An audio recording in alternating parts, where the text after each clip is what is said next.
विद्यापति के जहन अंतिम समय एलन तो वो गंगा के प्रति बड़ लगाव रहन।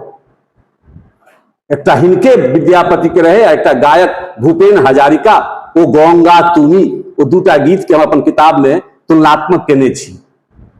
तो वो कहलखिन जे हम गंगे में जाकर हम गंगा लाभ प्राप्त करब। तो उनका सब उठा पुठा के लग गेलन। बहुत दूर जहन गेलखिन, लगभग किछ किलोमीटर और गंगा छलखिन, तो कहलखिन आब नहीं जायल हेतु, आब अते हमरा राखि दे। तो पता चले कि गंगा फूटि के जे छै से हुनका लग में आबि गेलखिन। ई एकटा कथा छै। लेकिन जहन हम पुरुष परीक्षा पढ़लहुं तो ओहिमे एकटा यह कथा विद्यापति लिख देने छथिन। एकटा व्यापारी छै, ओकरा गंगा के प्रति बहुत प्रेम छै। वो अंतिम टाइम में कहल के हम गंगा लाभ करब, बेटा सब ओकरा ल गेलै। कुछ दूर गंगा जन रहथिन तो कहल के आगा नहीं जाब, ओकरा राखि देलकै, गंगा फूटि के आबि गेल।